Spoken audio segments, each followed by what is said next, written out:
How's everybody else? Everyone I associate with is thriving in abundance, limitless.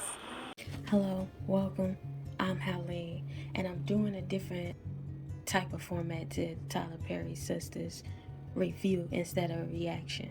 And it's different because this episode was different. So, from the outset, I want to acknowledge something by starting with a woman named Marianne Williamson. She wrote a poem that was internationally famous, so famous that it was attributed to Nelson Mandela. And the name of the poem is called Our Deepest Fear. And a line in that poem goes, as we let our light shine, we consciously give other people permission to do the same. And I cited that specific sentence because I have decided to craft a careful review of Tyler Perry's Sistas in an effort to acknowledge Tyler Perry's effort in this episode. I don't know if Tyler Perry has listened to me specifically, though it sounds like it, or if he has listened to other people with all of the identical criticisms that I have expressed on this platform, or if this is a case of to the ethos, tell the future I said so. But whatever the way he got the memo, thank you, Tyler Perry. I will acknowledge that some of what I have criticized him about concerning the narrative, he directly addressed in this particular episode. And I respect him trying. So in the vein of that energy of him trying to increase the wattage of his craftsmanship, I consciously accept the permission to do the same. Now, with that being said, let's get into the review. It begins where last season left off. Gary is invited into the festivities by Robin, London Bridges. Andy wakes up and realizes it was all a dream, in the words of Biggie. As she's awakened, London Bridges calms her down, tells her she doesn't have to rush off to work. He the boss, he got this handle. He called Fatima and let her know that they gonna be working late, so she's inevitably going to be coming in late to work. So Fatima knows that they smashing. The conversation progresses into him trying to convince her to come back to London with him on his private jet. He brings up the point that she only ever, quote unquote, talks to him when she's inebriated. And she realized that somebody else has told her that. And it brings up an epiphany that the alcohol gives her courage at night to open up, and in the day she's shy without it. London Bridges again attempts to convince her to come to London, and she rebuffs and they begin to flirt. In my intro, I acknowledge that this episode has particularly and specifically addressed my criticisms that I have had of this show. And this scene addresses two things. It addresses me calling Andy a dumb B word down to the last episode, as she does not seem aware that there is a possibility that Gary and Robin has collaborated. And the reason my mind felt like she was dumb is because of Tyler Perry's writing style. And we ultimately suspend our beliefs to participate in watching his narratives. But in this particular narrative, where it is outlandish for Gary to be in that bathroom all night while they smash it and then out of nowhere come into the room, it isn't outlandish for Tyler Perry pen. However, in this instance, he took a very implausible scenario and put it in a reasonable format by making it a dream or a nightmare, whichever way you want to see it. Secondly, with this scene, he addressed what I have specifically acknowledged about Andy's thottish behavior, and he attempts to assign it to the alcohol. The following scene continues another cliffhanger from the season 3. In an effort to put Fuego out of her home, Danny opens the door to the unexpected presence of Preston. As Fuego continues to put on his shoes, Preston enters Danny's apartment with an attitude. Preston asks Danny, "Who is this?" referring to Fuego. Danny says, "My friend." Fuego takes this as a cue to assume a flamboyant persona to attempt to cover up for what Danny has done in her apartment with him. Danny says, "What are you doing? You don't have to do that, and it's offensive. Please leave my home." And then he goes. Preston asks, "What's going on here?" Now, in this part of the scene, Danny succinctly and maturely addresses the moment and her issues with Preston. Preston initiates the airing out process by asking what was going on in her home. Danny counters the question by asking him how come he hasn't answered her calls.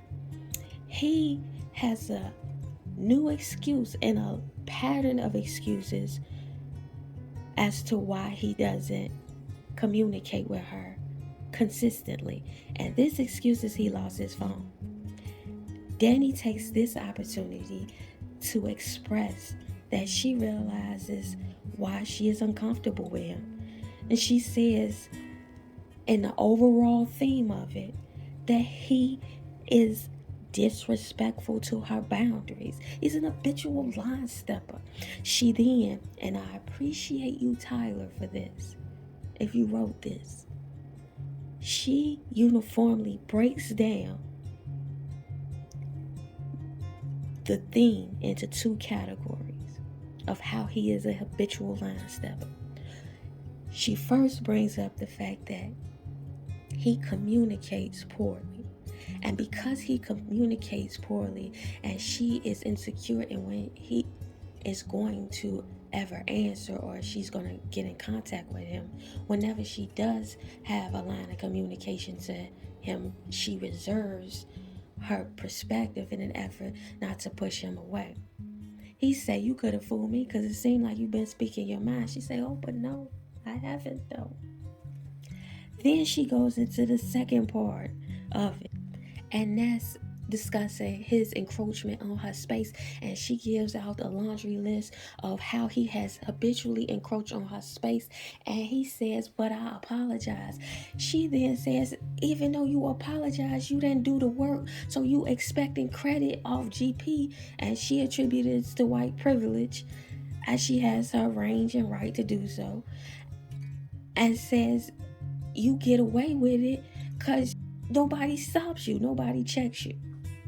He then sees it from the vantage of, "Oh no, but every time I show up, you got a new nigga in your bed. So how I encroaching on your space? And she goes, "Yes, you are encroaching on my space." And to her point, he hurt his own feelings by arriving in her home. And I'm being more redundant than this actual episode, which is, thank you, Tyler Perry, again. But by him inviting himself to where she is, unbeknownst to her, whatever is occurring and what she owns and places she pays rent and owns, and he arrives to, is something he would have never known if he'd have gone by protocol. The conversation ends with him telling her, "Don't call me again." She says, "Okay." He goes, "Cause you got them dudes around and this ain't how that's supposed to go." And he said, "I forget this, forget that," and whoop whoop. And she was like, "I see, it's been that. Fuck my feelings." And he was like, "I ain't say that." He said, "But you basically have acted that. You are so used to being a cute, kind guy that you get to slide being a fuckboy." So he then leaves out. Now this scene specifically addressed my particular commentary on previous reactions on this platform. And some of the things it addressed. First, the adultification of the adults. Danny's disposition translated maturely, more mature than any other time that I've seen on this show and any other character I've seen on this show. And I appreciate it. I appreciated the discussion, even though it was contentious, even though it was an argument. It wasn't toxic, and you could see both people's vantage, even though I give it to Danny and her expression of her logic, albeit convenient in the moment. Secondly, Tyler directly addressed it as a scene I referred to in my last reaction of last season. Was it the last episode or towards the end of the season? Where I pointed out that sometimes Tyler Perry make a character have the appropriate emotion but the wrong conversation. I often say he take the fork in the road and loses me, and I specifically cited the scene that she discussed about him bringing his sister into her home after he got his ass whooped by his brothers, and his brothers confronted her down to the airport. She cites this scene. I cited the scene by saying I felt like in that moment she had every right to her emotions, but she took the fork in the road and argued the fact that he had money as a point of contention of her emotions. By him in this episode explaining her true sentiments in that moment, it kind of gives the character grace to me as a viewer as to why she didn't express that point at that moment. Because as she explained to Preston, I don't know when you ever gonna be popping up or when you ever gonna be answering your phone, so I try to walk on eggshells as not to upset you, because you will leave out or won't answer your phone. Thank you again, Tyler. Finally, with this scene, Tyler Perry wrote a nuanced scene with both of these characters, and the sentiment and logic can be appreciated on both sides no matter where you land on the argument. Thank you.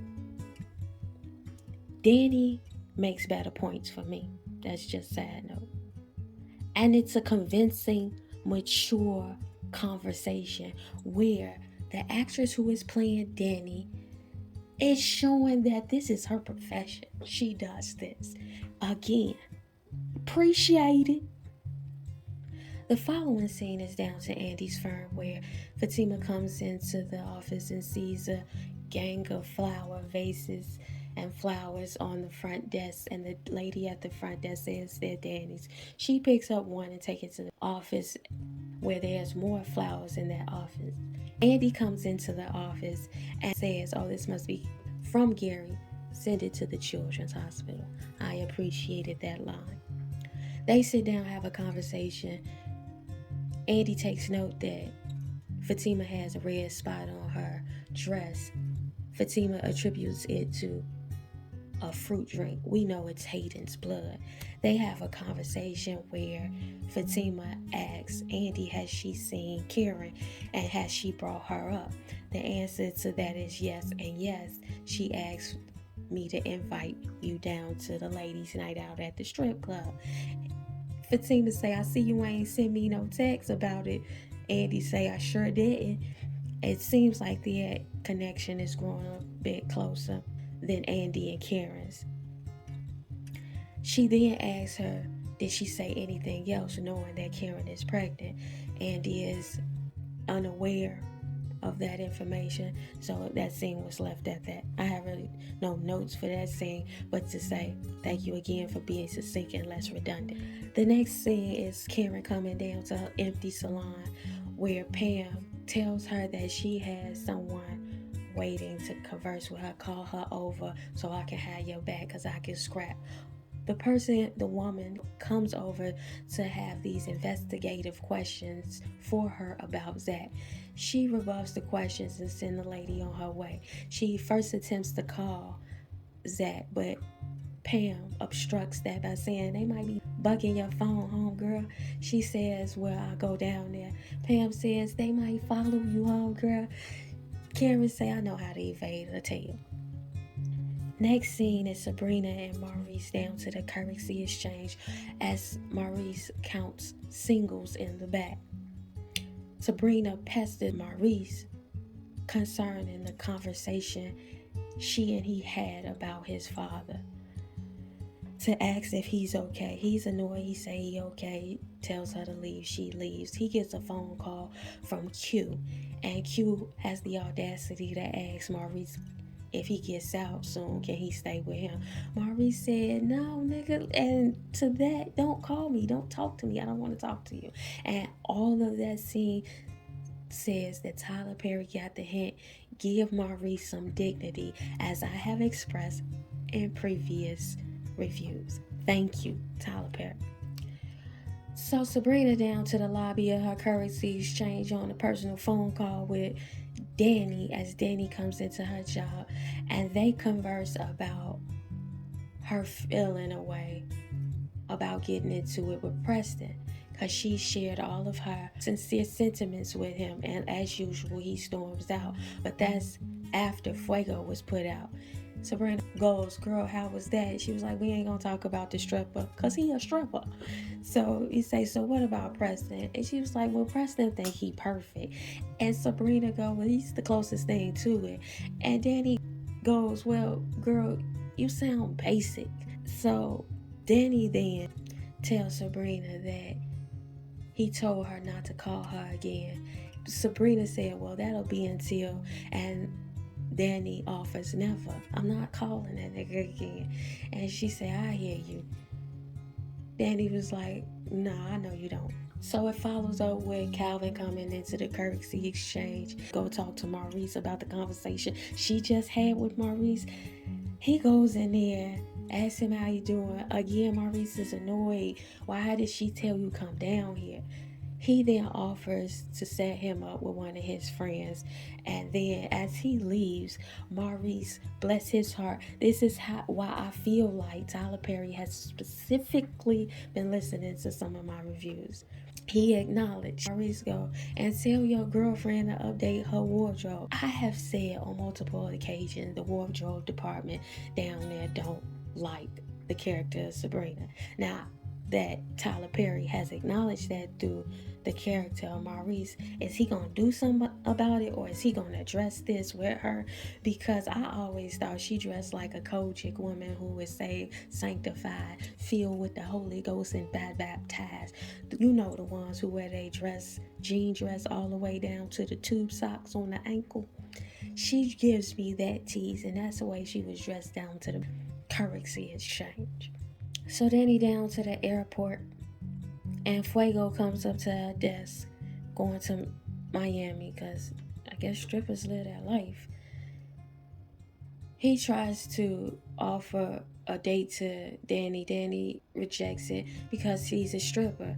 He feels rejected and says, I could have had any woman, but you want to play me like this? And she's like, play you? We was having fun. And the fact that he said he could have had any woman he wanted, you must have wanted her. Out of all the women you wanted, that was the woman you went after. But in that statement, Danny was like, oh, so that's the real you. He leaves off and calls her rude. After that sequence happened, a man by the name of Logan is trying to holler at Danny, but saying things that is heightening Danny's spidey sense, and saying that he likes to just sit at the airport and wait. And she says, well, that's creepy. She leaves that desk to go talk to her coworker to get him to call the police, and he just goes off to break. She says it's suspicious because of her training. She goes back, calls someone, as he still flirts with her. So Karen arrives at Zach's new house as they're doing construction to tell him what she knows. It seemed like the law has come to contact me asking about you. What you want me to do? Give them my number. You sure? Yes. Well, let me see the house. You pregnant? They doing construction. This is Zach. I don't want you to hurt the baby. Right? Really, Zach? This is what Karen says. So she throws a fit and she walks off. He asks, where's your car? She goes, I like a dumbass parked it way down there so they wouldn't track you. He says, "You want to see the house that bad?" And then he calls Fatima.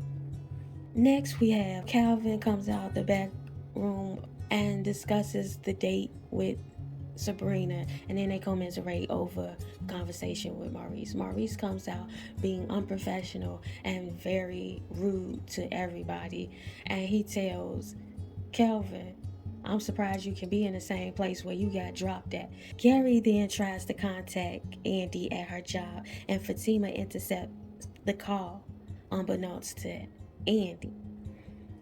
She tells the lady at the front desk, "Girl, tell him she in a meeting." She goes, "Well, I've done that. He ain't going." So he say, "Put him on the phone." She tried to talk to him. Then she finally go out there to talk to him face to face. In this scene, Fatima gotta be Superwoman because she threatens to beat. So the lady at the front desk asks Fatima, do she want her to call security as she's trying to put Gary out. As usual, Fatima says, "No, I got it." Why she always got it? Anywho, she threatens to fall down some stairs and blame it on him in an effort to get him to leave the building. So you willing to risk your life, girl, just to get him out of the building? You a ride or die friend. Bless your heart. For a Andy, bless your heart. Fatima then goes back to Andy's office, unbeknownst to Andy what has just happened.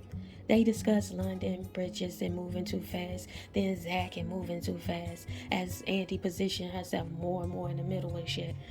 Then people are rushing out of the offices, and the lady from the front desk comes to Andy's office specifically to tell them that they have found Hayden dead in a parking lot. And of course, Fatima looks suspicious. Well, I'd like to say, I, on many occasions, harp on problems with this show as I react to it in the moment. And this time I could not react in the moment to the show because the dialogue was moving in a way that it had never moved in any other show.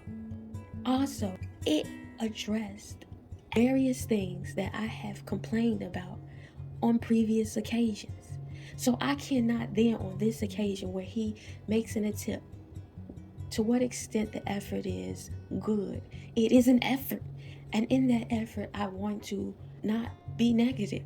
I want to give kudos where there's kudos. It's, again, like I had in one of my other reviews where I recall how everybody down Tyler Perry for Color Girls and how it was a traumatic movie. But if you looked at the nuance of the movie, he added elements to that movie that he really never utilizes in any other form of his art or his product, whichever way he sees it. And in doing so, he was progressing, but because everybody criticized the narrative that was a play called For Color Girl Who Considered Suicide When the Rainbow Isn't Enough, you wasn't going to get fairy tales and Skittles and roses from that. But apparently everybody suspected that that was supposed to happen. And in an effort of criticizing that part of the movie, it diminished what he did accomplish. So because he did put that effort in, I don't want to be somebody who harps on the bad all the time when I see somebody trying. I want to say thank you because this is a good trajectory in the right direction, and I appreciate it.